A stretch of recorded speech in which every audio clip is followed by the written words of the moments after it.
Hey, what's up, everybody? Hey, we are going to make some spaghetti sauce today. I was going to make some spaghetti for dinner anyway. I like to make my own sauce as opposed to buying it. If I do buy it, I will generally buy, I can't remember the name of the brand. It's not Ragu, it's not Berea, I can't remember. Anyway, I like to make my own sauce. Generally, it ends up being cheaper than what you're going to do, what you're going to buy in like a big jar. So that's what we're going to make today. Meatless sauce. I'm actually going to make the meatballs separate. We're not going to put that in the video, but we're going to do a meatless sauce today. So that's what we're looking at. So basically what we'll have is we'll have some vegetables, some tomatoes, some canned stuff, and we'll be good to go. So that's what we're looking at. So let's get into it. Alrighty, so we are going to start with what's called a mirepoix, Mirepoix, very Frenchy word. I guess I did spell it. I was going to say, don't ask me to spell it. Don't ask me what it means. Basically, it's carrot, some celery, some onion, and then we're going to throw in some garlic too. Basically, kind of leaning in towards the Italian side of stuff. Now, the thing that I have found is when you kind of cook stuff like this, they will generally tell you to start your onions first because they say they take the longest, but I actually think that the carrots take the longest just because they tend to be a little thicker or stiffer or whatever. So I'm going to take the ends off the carrots, knock those down. I already peeled the carrot here off screen. And then what I try and do is I try and knock these down into the same kind of size, thickness or size and shape. So I'll kind of cut it where the skinny end starts to be a little fatter. And then usually what I'll try and do with these is I'll cut them in half. Try and keep that in the camera. And then from here, what we'll do is we'll just kind of just chop them, slice them across. So you'll get kind of little half moons in there. Like that. So I'm very good with half moons and triangles. I am not good with squares. So when people make all the fancy little square stuff out of like potatoes and things, I have no idea how they do that. You generally want these things to be flat. They always tell you to like shave off a piece to make a flat side. I typically find that when I end up peeling these, there tends to be one side that's kind of flat anyway. It just kind of naturally goes there. So I usually don't have to end up worrying about that too much. So again, I'll split this guy in half and then I'll split this in half again. And that'll give me kind of same size pieces as what I had before. And then I just make kind of small little chops. Now this is, we were talking about the knives before, this is what we call an akiri. I think this, I don't know if we talked about this one the last time, but this is basically your vegetable chopping knife. Used to make kind of those kind of chopping up and down kind of motions in there. You can also, I could also, if I wanted to make this faster, I could chop that in half and then chop these in half again. And then basically what you do is you're knocking out 4 pieces at a time instead of just 2. It's kind of up to you which way you want to go with those. I tend to be a little bit less accurate with that kind of stuff. So I will generally kind of do them in longer pieces. But that's our carrots worked out. And then for our celery, I will usually kind of chop off these tops and bottom ends as well. I'm going to toss them out. You can save them for stock, and maybe we'll do a video on that someday. But basically what you'll do is you just kind of take kind of vegetables that aren't in the greatest of condition, and then you just kind of put them into water, and then basically from there, you boil it, and then you kind of take all the taste and nutrients out of it, and that becomes a stock. So we're not doing that today, though. So we're going to split this, and then, again, just kind of just bam, bam, bam, bam, bam down the road. And, again, I am not totally accurate with this stuff. I do try and keep them smaller, especially for things like spaghetti sauces. You don't kind of really want a big chunk of carrot or celery in there. In terms of, some of these things can be kind of long, like the celery and the carrots can be longer type vegetables. What you can do with those, the rule that Jet Tila said that I kind of follow is don't cut anything longer than your own knife. So if you tend to have something that's a little bit longer, take that and then basically just kind of just chop it down into smaller chunks and then just kind of go from there. So that's what you can do with all of those things. Again, just make sure that you're keeping your fingers out of the way. So we'll plow through those, and then we'll get through over there to the onion. We'll talk about the onion because you didn't get to see that the first time because I screwed that up in the very first video that we made. So one more time. Wham bam, thank you, ma'am.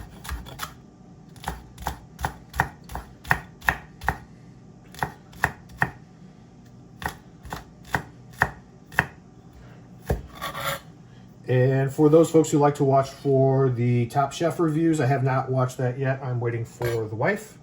So we will do that probably tomorrow. All right.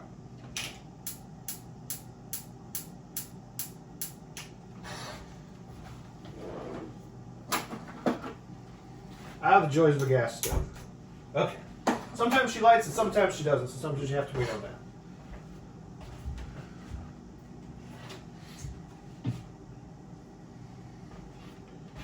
So we got the stove heating up now. We'll go ahead and add in our carrots and celery here in a second. Okay, we got the carrots and the celery in the pan. I don't know if the mic is picking that up or not, but that is in there.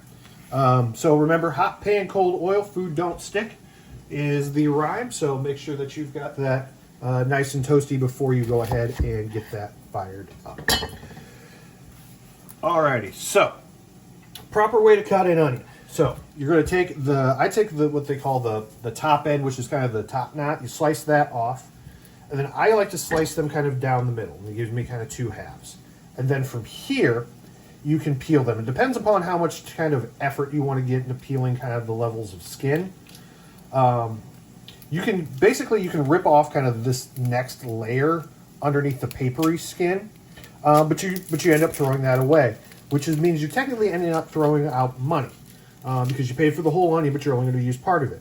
So anything that you throw away, which is why a lot of times with restaurants, they make those stocks like we talked about, because they don't want to, so that they can use kind of those leftover things. Now, sometimes the papery things like this, you can take them off pretty easily. Sometimes they're a pain in the ass, and I don't feel like fighting it today. Sometimes I'm willing to take on that fight and try and save that top level. Today, I am not. So we're going to go ahead and just peel that off, maybe. All right, there we go. Now you take what they call the hairy end or the root end, and then basically you just kind of slice that right off. Boom, gone. Now, the proper YouTube French chef way of doing these things is basically you're going to hold it. There are lines on the onion. We've all seen the lines on the onion before, kind of going top to bottom. Basically, all you do is you take your knife, you kind of follow those. Boom, boom, boom, boom. Follow it kind of around your onion like that. Then depending upon the size of the onion or how small you want your squares or cubes to be, then you're going to take your knife, turn it sideways into the onion, and then kind of cut across like this.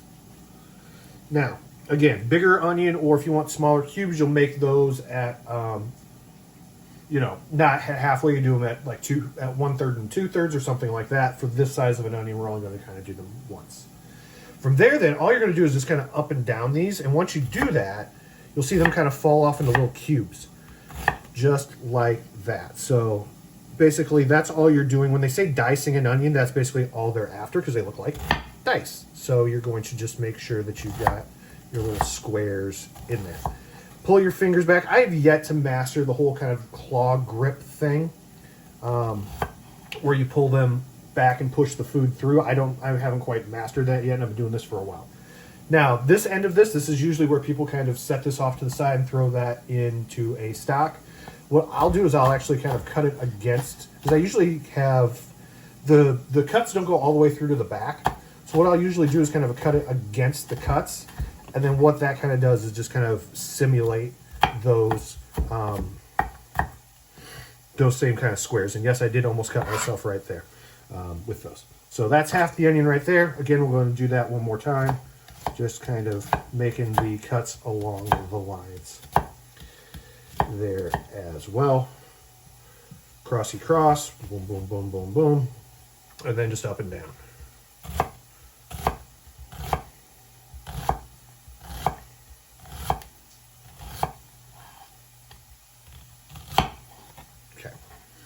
And that's about as dangerous as I'm feeling today. All right. So from here then, we'll take these, we will scrape them up, and then we will dump them into said pot. So we'll pause this and we'll jump over there to the pot. Hey, look, the pot. We've got our stuff in there. The here it's got a little dark because I was too busy yapping and chopping. So now we'll drop in our onions from the cutting board. This is that bench scraper that we talked about last time. I think I got this for like 10, 12 bucks at like Target. They're super handy for little kind of small things like that, or when you're making bread or chopping stuff like that. All right, from here then, we're just going to go ahead and stir it. I'm actually going to turn this heat down. I had it on high. That's probably too high. I'm going to keep it down to low real quick. I'll bring it back up to medium in a moment.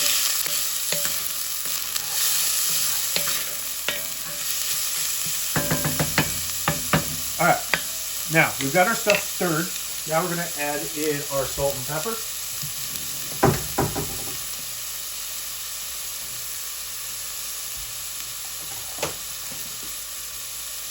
Just to give those a good seasoning.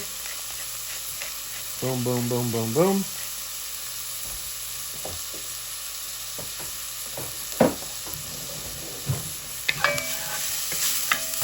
Give that a mixy mix, stirry stir, tossy toss.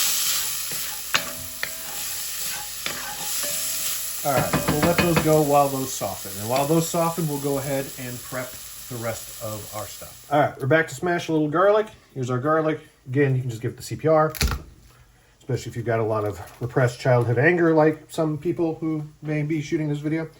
All right, again, I like to take the little woody thing off at the end because I think it's gross. Boom, he's gone. And now, again, just quick choppy chop.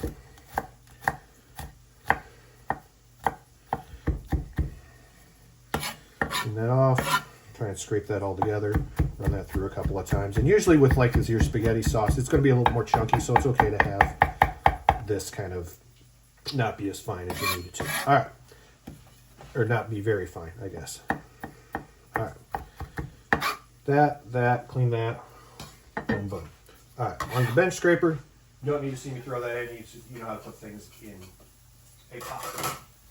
All right, next up is our tomatoes. So we've got a couple of cans of tomatoes. I find that this is kind of the easiest way to make a base of this stuff. Whole tomatoes, you can kind of squish those in there. And then a lot of the brands will sell this fire roasted stuff. Just gives an extra flavor in there. And a lot of times they'll sell them with some Italian herbs that are already in there, your basil, your thyme, those types of things. So you can already kind of pre-add those. So we'll go ahead and add that over here to the pot real quick. See, our veggies are nice and translucent in here. So now we'll go ahead and add our maters. Can 1 with the fire roasted stuff. Can 2 of the whole tomatoes. Floppity, floppity, floppity, flop.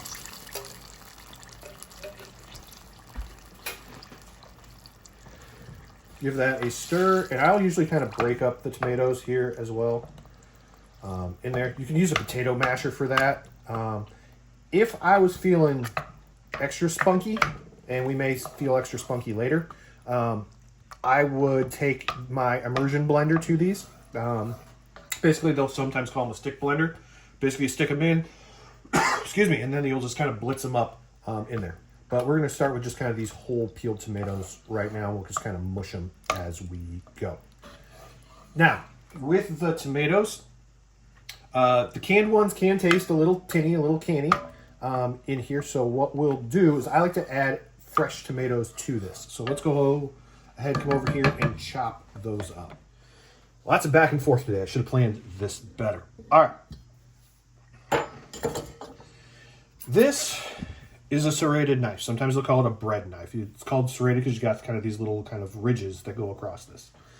These are really great for cutting tomatoes or bread or whatever soft things.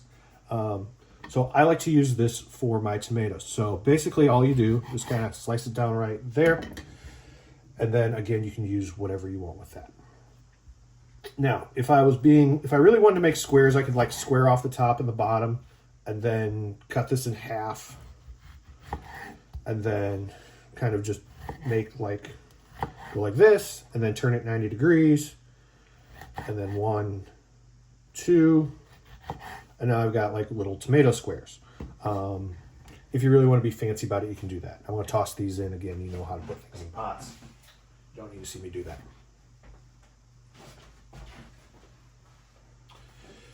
But sometimes I don't even do that. Sometimes I'll just don't even square them off. Now this guy's got this kind of hard thing here, so what we'll probably end up doing, because he's got that hard thing, that hard core, I'll kind of cut around that if I can, and then I'll just... Tomatoes are soft enough that they'll just kind of just melt in the sauce anyway, so it doesn't really, so you don't really kind of have to be like, again, fancy squares or anything like that. Now, if you want to practice, absolutely, you can certainly do that and make your little fancy squares. But for me, just not worth it. So, boom, boom, boom. Then I turn it this way and boom, boom. And then there we go. We got those. And then this guy, let's go ahead and cut that. And then across. There we go. For our tomatoes.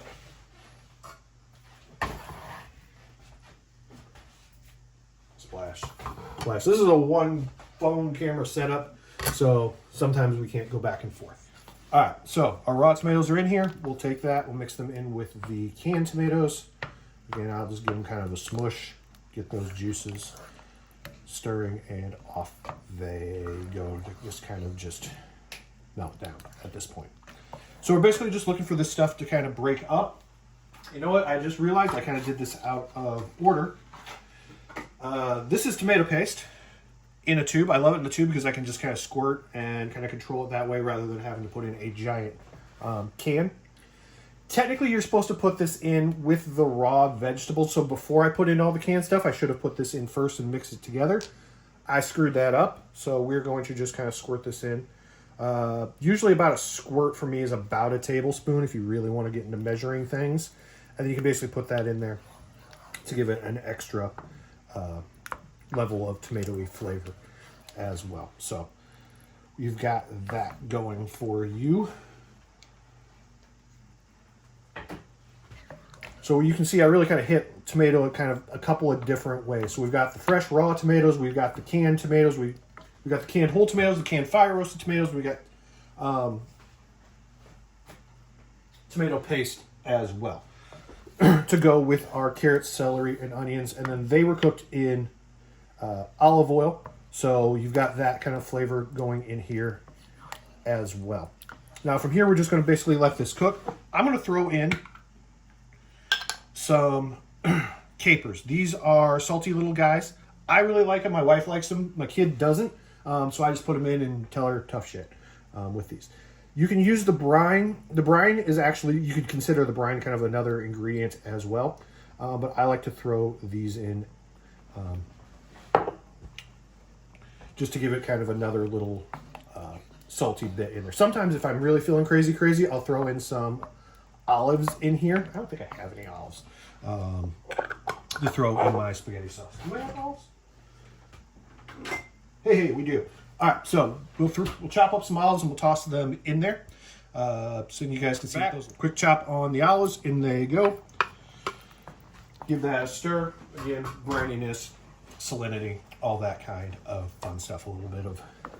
You're gonna get your acid from your tomatoes. They can be pretty. They sometimes are fairly acidic. So I kind of consider that to be my acid. So now from here, basically what I'm going to do is I'm going to just let this thing go. On a medium or low heat, I'll basically let it run for a couple of hours. If you wanted to, you could cook this on medium or high or medium high. Again, you could hit it with the immersion blender. You could have this done probably in 15-20 minutes. I like to let these things kind of go, especially when I've got kind of all day like this, is I'll just let them kind of go all day, let them kind of cook down slowly, kind of develop a better flavor that way. But that's basically the way that I make my tomato sauce. I'll give you a shot at the end when it's all done. But basically that's what we're looking at for our homemade tomato sauce. I like the green olives, going back to the green olives. If you like black olives, you are wrong, but you can put in the comments why Black olives are superior. I have yet to actually enjoy them, but so that's where they are. Also, how do you guys come down on capers? Do you like those? Yes or no? And then what other kind of additions do you want to put in here? Oh, almost forgot. I forgot my Italian seasoning. Because I lose it all the time.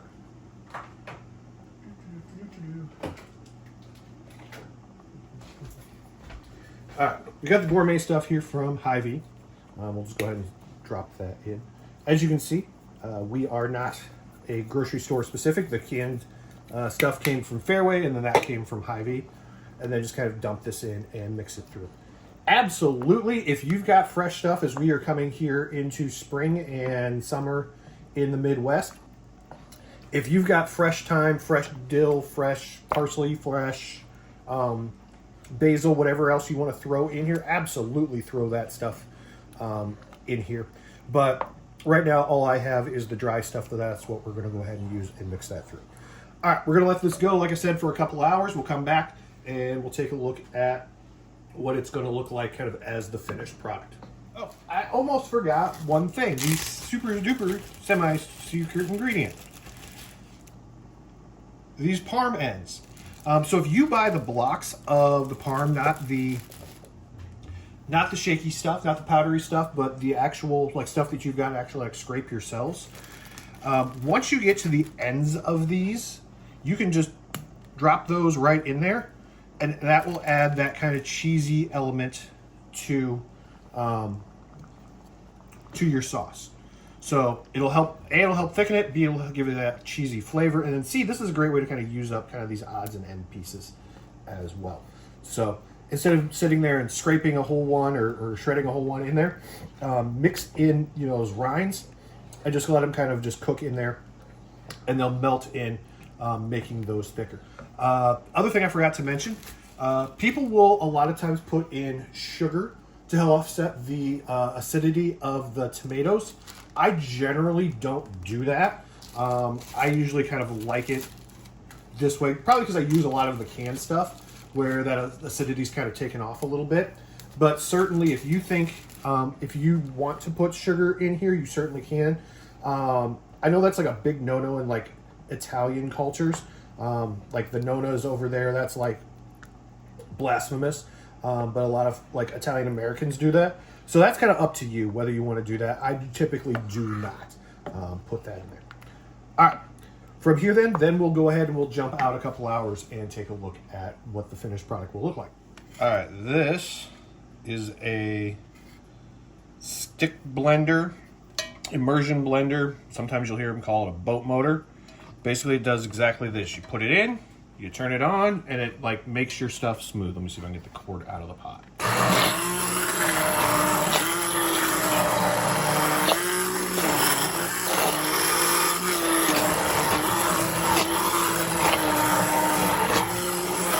Now from here, you basically just kind of keep going at it until it gets to the consistency that you want. Try to put it all the way down because it is a blender. If you put it all the way down, you might scratch the bottom of your pot. You just kind of keep moving it around until you get it as smooth as you or as chunky as you want. We're going pretty. I'm looking for kind of smooth here, but you can do it however you want. Basically, you're kind of in control of all this stuff. Reset it. Get some kind of coffee there for cheeses. Alright. There we go. Nice and smooth. If you pull it out, it will make a mess and your wife will be mad at you. Alrighty guys, that is it for the spaghetti sauce. Thank you for watching. Make sure that you like and subscribe, and we will talk to you next time.